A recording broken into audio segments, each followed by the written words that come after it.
บางคนเพิ่นก็ยังบ่ทันฮู้เนาะว่าหมากฟักขาวแม่นหมากหยังกินได้บ่มันสิบ่เบื่อบ่มันสิบ่เมาบ่เอามาเฮ็ดแนวใดกินมื้อนี้สตุกก็สิมาบอกวิธีการนึ่งข้าวเหนียวใส่หมากฟักขาวสู่พี่สู่น้องกินเด้อจ้ารสชาติหอมนุ่มมันๆเด้อพี่น้องแซ่บดีมีประโยชน์ต่อสุขภาพแต่ก้อนหมากฟักขาวมันก็เกิดอยู่ในป่าอยู่ในดงพุ่นแหละจ้ะพี่น้องแต่ว่ามาฮอดสมัยใหม่มาฮอดปัจจุบันนี้ คนเฮาหูจักกินหูจักนำใส่แล้วเพิ่นก็เอาเขามาปลูกอยู่ในบ้านเดี๋ยวนี้มันก็เขาเจ้าก็ปลูกแพร่หลายได้จ้ะ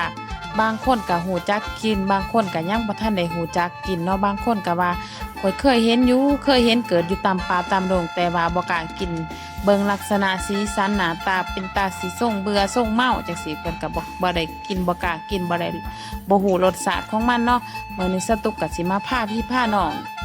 หนึ่งใส่ข้าวเหนียวจ้ะพี่น้องสตุกกะดังฟืนดังไฟใส่เตาถ่านนี่แหละจ้ะบ้านสตุกเฮากะบ่ได้ฝ่าวบ่ได้ฟังกะใส่เตาถ่านนี่แหละตามบ้านนอกบ้านนาเฮานี่แหละจ้ะใส่เตาแก๊สสะดวกสบายได้พี่น้อง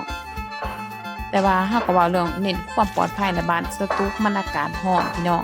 สักษาเนี่ยก็ยามันบ้านนี้สตุกกะสิมาอธิบายเนาะข้าวเหนียวเฮาจะเอาข้าวเหนียวนี่ไปมาก่อนเด้อพี่น้องข้าวเหนียวนี่เฮาเอาไปมาก่อนมาให้ข้าวมันในก่อนเด้อพี่น้องสิเป็นข้าวแบบได้ก็ได้ข้าวเม็ดสันเม็ดยาวก็ได้ข้าวชนิดได้ก็ได้พี่น้องข้าวเก่าข้าวใหม่ก็ได้ข้าวขาวข้าวกำก็ได้ได้หมดพี่น้องพอแต่ว่าถ้าว่า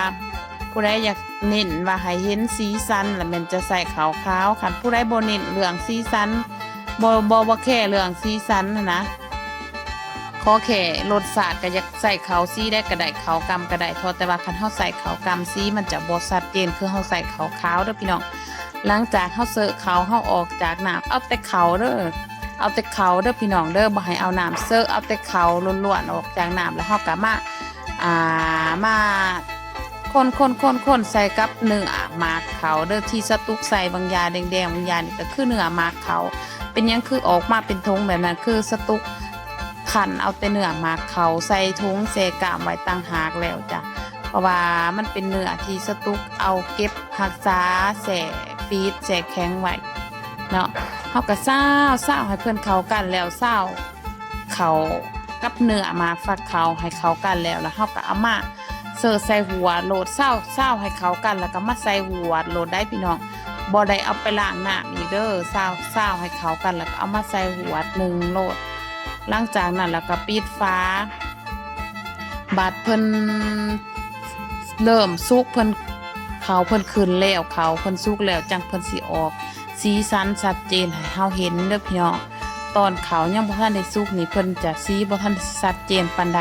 บัดนี้เฮาสิมาเบิ่งเด้อพี่น้องเด้อหลังจากนั้นเพิ่นขาวเพิ่นขึ้นแล้วนี่สีเพิ่นก็เริ่มชัดเจนพี่น้องเฮาก็ซิกอีกบาทนึงกับด้านก่อนพี่น้องกับด้านอีกบาทนึงเฮาเฮ็ดคือเฮานึ่งข้าวธรรมดานั่นแหละพี่น้องนี่เพิ่นก็เริ่มส่งกลิ่นหอมหวนแล้วพี่น้องส่งกลิ่นหอมหวนแล้วพี่น้องเฮากับด้านอีกบาทนึงก่อนเฮาจึงจะสามารถสวยมันเด้อพี่น้อง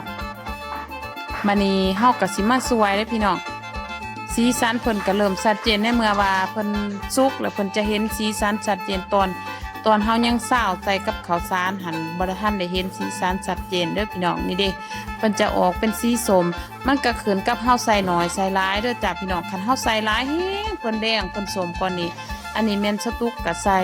บ่ได้หลายปานใดที่จริงแล้วคันสตุกใส่หลายกว่านี้แฮงเพิ่นแดงแฮงเพิ่นส้มกว่านี้เด้จ้ะสีส้มสีแดงกว่านี้แฮงงามกว่านี้เด้อพี่น้องนี่คันผู้ใดใส่ข้าวกำก็ได้คือกันพี่น้องแต่ว่าสีมันจะบ่เห็นสีสันของหมากฟักขาวสดมันจะปนกับสีขาวกำแต่ถ้าไผบ่เน้นว่าสีสันมันจะเป็นแนวใดอยากได้แค่รสชาตินุ่มๆหอมๆมันๆก็ใส่ขาวสีหยังก็ได้เด้อพี่น้องดีหลังจากว่าเฮาสวยขาวแล้วเด้เฮาก็หลังจากนั้นเฮาก็เอาใส่กระติบ